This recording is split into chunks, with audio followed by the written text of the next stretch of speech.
মাস আসলে মানুষ তুলনামূলকভাবে ঝগড়া কম করে? কোন মাস? আমি কিন্তু বলি নাই, আপনারাই বলেছেন। শুধু একটু ভাবেন। একটা মাস আসলে মানুষ তুলনামূলকভাবে ইবাদতের দিকে মনোযোগ হয়। একটা মাস আসলে মানুষের ভিতরের মধ্যে কেমন যেন একটা পবিত্রতার ভাব দেখা দেয়। একটা মাস আসলে মানুষের মধ্যে কেমন জানি রবের দরবারে হাজিরা দেওয়ার প্রতি একটা স্পিড দেখা যায়। একটা মাস আসলে কেমন জানি কিপটা মানুষও ইফতারি করানোর জন্য মানুষকে ডাকে। একটা মাস এমন আছে যে মাসটা আসলে মানুষের ভিতরে হাজার রাগ উঠলেও কন্ট্রোল করার ক্ষমতা চলে আসে। কিন্তু মূল শিক্ষা আল্লাহ কেন দিল, কি প্র্যাকটিস করাতে চাচ্ছে সেটা আমরা বুঝতে পারিও নাই, চেষ্টাও করি নাই, যার কারণে ওই অমানুষেই রয়ে গেলাম। আপনারা প্রায় সময় একটা কথা বলেন কিংবা শুনেন, রমজান মাস আসলে শয়তান বন্দী হয়, তারপরে এত শয়তানি কুজারামি কোন জায়গার থেকে চলে? প্রশ্ন একটা করে না? আমরা মনে করি কি জানেন, সব সময় শয়তানে দিয়ে আমাদেরকে করায়। না, আমরা শয়তানের সাথে বন্ধুত্ব করতে এমন ক্লোজ হয়ে গেছি, শয়তান না থাকলেও শয়তানের কাজগুলো আমরা করে ফেলতে পারি। এখন আমরা মনে করছি কি রে, শয়তান তো নাই, আমি করলাম কেমনে? ওইটা তো খেয়াল করি নাই, আমি নিজেও ভিতরে তো মানুষ নাই, শয়তান হয়ে গেছি, এটা তো আর বুঝতে পারি না। মনে রাখবেন ভাইয়েরা, অমানুষকে মানুষ বানানোর নাম ধর্ম। এই ধর্মে যতগুলা হ্যাঁ সবগুলা কল্যাণ, যতগুলা না সবগুলা অকল্যাণ। আল্লাহর কোনো লাভও নাই, লসও নাই। আল্লাহ আমাদেরকে সেই বিধানই দিয়েছেন, নবী রাহমাতুল লিল আলামিন আমাদেরকে সেই পরামর্শই দিয়েছেন, যেগুলা পালন করলে আমরা মানুষ হতে পারবো। আর মনে রাখবেন, পৃথিবীর সমস্ত উলামায়ে কেরাম এই কথাই একমত, যে মানুষ হতে পারে না সে কখনো মুসলমান হতে পারে না। এবার আসেন, ধর্মের নাম জোর হম পড়িও, ধর্মের নাম ইসলাম। যারা গ্রহণ করে জগৎ তাদেরকে একটা নামে ডাকে, সেই নামটা কি? মুসলমান। সে নামটা কি? আর একটু জোরে বলেন, সেই নামটা কি? এবার মুসলমান মানে কি? একজন আসলো, কালিমা পড়লো, বাস মুসলমান হয়ে গেল। এটা আমাদের মাথায় বসা আছে, ঠিক না? কিন্তু মুসলমান মানে হচ্ছে আত্মসমর্পণকারী। আর একটু জোরে বলেন, মুসলমান মানে আত্মসমর্পণকারী। এবার বলেন, এক এলাকায় একজন আসামি আছে, যার কারণে সমাজের এলাকার সব মানুষ অতিষ্ঠ, কষ্টের মধ্যে আছে। এবার এলাকাকে শান্তি করতে গেলে তাকে কি করতে হবে? তাকে কোথায় দিতে হবে? পুলিশের কাছে। তাকে কোথায় দিতে হবে? এবার পুলিশের কাছে তাকে দেওয়াটা কিংবা পুলিশ তাকে ধরাটা দুইভাবে হবে। একটা হচ্ছে পুলিশ এসে অ্যারেস্ট করা, পুলিশ এসে ধরলে সেটার নাম অ্যারেস্ট, আর নিজে থেকে গিয়ে সারেন্ডার করলে সেটাকে বলা হয় আত্মসমর্পণ। তাহলে দুইভাবেই কিন্তু এলাকা শান্তি হচ্ছে। পুলিশে এসে ধরে নিয়ে যাক তাও শান্তি, সে নিজের থেকে গেল এলাকা শান্তি। রব্বে করিম কি বলছেন দেখেন, এই অমানুষরা মুসলিম হয়ে যাও, মানে আমি আল্লাহর কাছে আত্মসমর্পণ করো। তাহলে অশান্তির মানুষগুলা যদি রবের কাছে আত্মসমর্পণ করার মতো করতে পারে, সে আর বাটপারি করবে, চুরি করবে, ডাকাতি করবে, মানুষকে কষ্ট দিবে, নিজের ইচ্ছায় চলবে, নিজের চাওয়াকে প্রাধান্য দিবে, নিজের স্বপ্নকে প্রাধান্য দিবে, নিজের লোভকে প্রাধান্য দিবে, অহংকারকে প্রাধান্য দিবে? আমরা যদি মুসলিম শব্দের গুরুত্ব বুঝতে পারতাম, তাহলে মাথায় মনে বসে যেত, আমি তো আমার রবের কাছে আমার স্বপ্নকে, আমার ইচ্ছাকে, আমার চাওয়াকে, আমার পাওয়াকে, আমার মনকে, আমার চিন্তাকে, আমার রাগকে, আমার অহংকারকে, আমার হিংসাকে, আমার স্বপ্নকে, আমার জ্ঞানকে, আমার যোগ্যতাকে, আমার হায়াতকে, আমার দেহকে, আমার মনকে, আমার সমস্ত কিছু তো আমি সজ্ঞানে আমার রবের কাছে আত্মসমর্পণ করে দিয়েছি, তার মানে আমার অহংকার করার কোনো অধিকার নাই, লোভ করার কোনো অধিকার নাই, আমিত্ব করার কোনো অধিকার নেই, হিংসা করার অধিকার নাই, ক্ষমতার বলে কারো জায়গা দখল করার কোনো অধিকার নাই, কারোর সাথে প্রেমের অভিনয় করে মন কষ্ট দেওয়ার, মন নষ্ট করারও কোনো অধিকার নাই। আমরা মুসলিম হয়েছি, মুসলিম বুঝি নাই, যার কারণে যে লাও জোরে বলেন না। এবার আসেন, যে মুসলিম হবে তার কাছে কি মানুষ কি আতঙ্কিত নাকি নিরাপদ? আপনারা বলেন না রে ভাই। যে মুসলিম হবে তার কাছে কি মানুষ আতঙ্কিত থাকবে না নিরাপদ থাকবে? কোনো মুসলিম কি কারোর জন্য বিপদ হতে পারে? কোনো মুসলিম কি কারোর জন্য কষ্টের হতে পারে?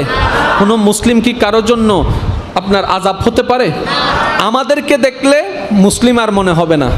মুসলিম যদি দেখতে মন চায়, সিদ্দিকে আকবরের জীবনী দেখেন। মুসলিম যদি সত্যিকার প্র্যাকটিক্যাল দেখতে মন চায়, ফারুকে আজমের জীবনী দেখেন, ওসমান গনির জীবনী দেখেন, মৌলা আলীর জীবনী দেখেন, হাসান ও হুসাইনের জীবনী দেখেন, সাহাবায়ে কেরামের জীবনী দেখেন, তাবিঈনদের জীবনী দেখেন, তবে তাবিঈনদের জীবনী দেখেন, আউলিয়ায়ে কেরাম সালিহিনদের জীবনী দেখেন।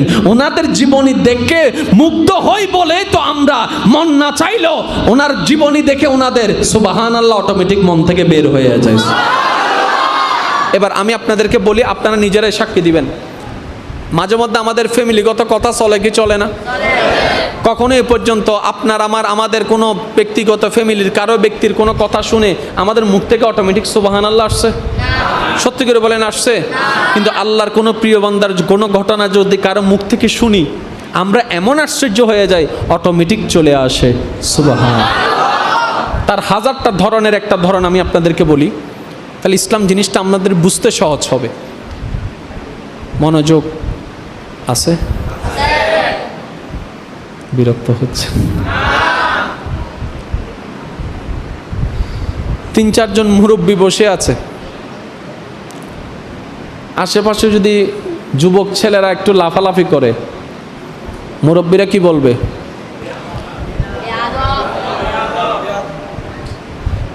এই বেয়াদবটা বলার কারণে ওরা কি আদবে চলে আসছে? বলে লাভটা কি হলো? ওই ইসলামটা না বোঝার কারণে আমরা অ্যাপ্লাইটা করতে জানি না। এবার আসেন, একজন মুসলিম যিনি সত্যিকার মুসলিম, নামও মুসলিম, কাজও মুসলিম, আল্লাহর একজন সালেহ বান্দা, প্রিয় বান্দা, হযরত মারুফ কারকি রহমতুল্লাহ আলাইহি নৌকা ভ্রমণে একদিন বের হলেন। ওই নৌকার মধ্যে দেখা গেল এক পাশে উনি ওনার কিছু সফর সঙ্গীকে নিয়ে বসে আছেন, অন্য পাশে কিছু যুবক ছেলেরা তৎকালীন সময়ের নিয়ম অনুসারে হাসি ঠাট্টা মজা দুষ্টামি যা তা করছে। এমনভাবে করছে যেটা চোখে অড লাগছে, দেখতে অস্বাভাবিক লাগছে, অসুন্দর লাগছে। মারুফ কারকি রহমতুল্লাহ আলাই আল্লাহর প্রিয় বান্দার সাথে থাকা সফর সঙ্গী একজন বললেন, হুজুর আপনি তো দোয়া করলে দোয়া কবুল হয়ে যায়, আল্লাহ আপনাকে এমনভাবে পছন্দ করেছেন। এগুলো বেশি বেয়াদবি করতেছে, একটু বদদোয়া করেন না, তারা যেন ধ্বংস হয়ে যায়, ওদের বেয়াদবি আর সহ্য হচ্ছে না। এই কথাটা শুনে আল্লাহর প্রিয় বান্দা মারুফ কারকি রহমতুল্লাহ আলাই মুস্কি একটা হাসি দিলেন। মুস্কি হেসে দিয়ে এবার 2টা ভিক্ষার হাত রবের দরবারে তুললেন। সবার মনের স্বপ্ন, এই বুঝি বদদোয়া করছে, এই বুঝি তাদের বিপক্ষে রবের কাছে নালিশ করছে, কিন্তু সবার চিন্তা ভাবনাকে পিছনে ফেলে উনি এমন একটা কথা বললেন যে সবার চোখ কপালে উঠে যাওয়ার মতো। উনি হাত তুলে বললেন, মৌলা গো, তারা অবুঝ, এখনো বুঝে না ধর্ম কাকে বলে, ইসলাম কাকে বলে। আল্লাহ তুমি তাদের কর্মে নারাজ হইও না। আমি মারুফ কারকির একটা ফরিয়াদ, দুনিয়াতে তাদের মুখে যেমন হাসি লেগে আছে, পরকালও তাদেরকে হাসি খুশি রাখিও। দুনিয়াতে তারা যেরকম আনন্দ মौज মস্তি করছে, পরকালেও তাদের জীবন কেমন শান্তির করে দিও। এবার যখন উনি এই দোয়াটা করলেন, আশেপাশের সবাই তো মুগ্ধ হয়ে অবাক হয়ে গেলেন, হুজুর বললাম কি করলেন কি। এক দুই কান হতে হতে এই কথাটুকু ওদের কানের মধ্যে চলে গেল। মনে রাখবেন, কখন কার কিভাবে হেদায়েত হয়ে যায় বলা যায় না। যখন ওই যুবকদের কাছে এমন বার্তাটা পৌঁছে গেল যে একজন প্রিয় বান্দা তোমাদের পক্ষ হয়ে এত বেয়াদবি দেখার পরও তোমাদের জন্য আল্লাহর কাছে মাগফিরাতের দোয়া করছে, রহমতের দোয়া করছে, ওই যুবক কয়েকজন আসলেন। আসার পরে বললেন, হুজুর আপনি নাকি আমাদের জন্য এভাবে দোয়া করেছেন? বলে যে হ্যাঁ, এভাবেই তো দোয়া করেছি। বলে যে আমরা তো বেয়াদবি করছি, বদদোয়া করলেন না কেন? মারুফ কারকি রহমতুল্লাহ আলাইহি বলে, এটা আমাদের নবীর শিক্ষা, এটা ইসলামের শিক্ষা। বদদোয়া নয়, দোয়া দিয়ে সুন্দর জীবন সাজাও। সুবহানাল্লাহ। এবার ওই জায়গায় আপনি আমি নিজেদেরকে রাখি, চলেন আমরা সব বাটফার। আমি কি বুঝাতে পারলাম কথা? আমরা কেউ মুসলমান হতে পারি, মুসলমান হওয়ার চেষ্টায় আছে। আর মুসলমান বনার জন্য সবচেয়ে সহজ মাধ্যমের নাম হচ্ছে ইসলাম। জোরে বলেন না। কিভাবে সহজ মাধ্যম? আপনার জীবনের ডেইলি কয় ঘন্টা? 24 ঘন্টা। একটু বলেন না, কয় ঘন্টা? 24 ঘন্টার প্রত্যেক দিনের প্রত্যেক সেকেন্ডের কাজ কি একরকম? বলেন না। যেমন আপনারা এই মুহূর্তে মসজিদে আসছেন, তাহলে মসজিদে আসবেন কিভাবে, বসবেন কিভাবে, শিখবেন কোত্থেকে? ধর্ম থেকে।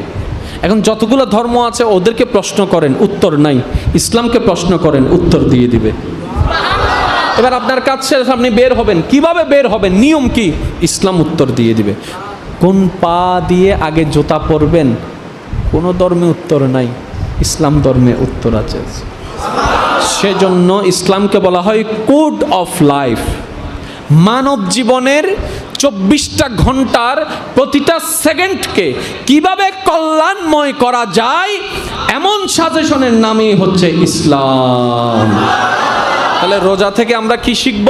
আল্লাহর ভয়টা শিখব, আল্লাহকে ভয় করে ধৈর্য ধরাটা শিখব। পাপ কাজকে যেরকম রমজান মাসে ওভারকাম করতে পারি, ওই শিক্ষাটা রমজান থেকে শিখে বাকি 11 মাসকে মনের মধ্যে কন্ট্রোল করব। আল্লাহ বুঝার তৌফিক দান করুন। শেষ একটা কথা বলি, শ্রদ্ধার সাথে বলছি, যারা নিজের লাইফটাকে চেঞ্জ করতে চান, আল্লাহর পথে ফিরে আনতে চান, আল্লাহর রহমত দিয়ে জীবন সাজাতে চান, বেশিরভাগ ক্ষেত্রে যখন সে চেষ্টাটা বেশিরভাগ ক্ষেত্রে হার মেনে যায় মনের কারণে, মনটা আনকন্ট্রোল থাকার কারণে। মনের সাথে আমাদের ইচ্ছা শক্তি পেরে ওঠে না। প্রায় ক্ষেত্রে যুবক যুবতী ভাই বোনদের ক্ষেত্রে এই জিনিসটাই হয়। আমি বলবো ভাই, আমি বলবো বোন, আপনি যদি সফলতা সত্যিকারভাবে চান, আল্লাহর প্রেম সাগরে ডুব দিয়ে যদি নিজের জীবনটাকে সাজাতে চান, নবীর ওয়াফাদার উম্মত বনে যদি কবরে যেতে চান, আগে নিজের মনটাকে কন্ট্রোল করা শিখেন। এবার আমার ভাই আমার বোন বলবে, আমি তো মনটাকে কন্ট্রোল করতে পারছি না ভাইয়া, এটাই তো প্রবলেম। আমি বললাম ভাই, একদিনে হবে না, এক সপ্তাহে হবে না, এক মাসে হবে না, আপনাকে নিয়ম মেনে কৌশলগতভাবে মনটাকে কন্ট্রোল করতে হবে। কিভাবে? শুধু জাস্ট আমি আপনাদেরকে একদম নিম্ন থেকে একটু কয়েকটা কথা বলার চেষ্টা করছি। মনে করেন আপনার এই মুহূর্তে হঠাৎ ইচ্ছা করছে ফেসবুক চালাতে, আপনি মনকে কন্ট্রোল করবেন, আমি এখন চালাবো না, এখন চালাবো না। এখন আপনার হঠাৎ করে ইচ্ছা করছে একটু বাহিরে দেখতে, আপনি নিজের উপর অবজারভেশন চালাবেন, আমি এখন তাকাবো না, 1 মিনিট ধৈর্য ধরবেন, 2 মিনিট ধৈর্য ধরবেন, 3 মিনিট ধৈর্য দেখবেন। এইভাবে যখন আপনি ছোট্ট ছোট্ট বিষয়ে নিজের মনের উপর কন্ট্রোল পাওয়ার নিয়ে আসবেন, যখন সেই মন একদিন চাইবে অমুককে গালি দে, আপনি সেই দিনও কন্ট্রোল করে ফেলতে পারবেন। সুবহানাল্লাহ। বড়তে যাবেন না, আগে ছোট্ট ছোট্ট বিষয় নিজের উপর অবজারভেশন চালান, অন্তত 1 সপ্তাহ চালান, 2 সপ্তাহ চালান, আপনি নিজেই এর ফলাফল পাবেন। আর জানেন তো, বান্দা যখন রবের প্রিয় হওয়ার চেষ্টা করে, রবের রহমতও তাকে এগিয়ে নিয়ে যাওয়ার জন্য সহযোগিতা করে। সুবহানাল্লাহ। কখনো কাউকে গালি নয়, মন্দ কথা নয়, আক্রমণ নয়, ভালোবাসা দিয়ে বিশ্বকে জয় করার চেষ্টা করুন। আপনার আল্লাহর সন্তুষ্টির জন্য নবীর মহাব্বত নিয়ে করা ছোট্ট ছোট্ট দুনিয়ার কাজও হাসরের ময়দানে বিশাল সওয়াবের পাহাড় হয়ে দাঁড়িয়ে যাবে। সুবহানাল্লাহ।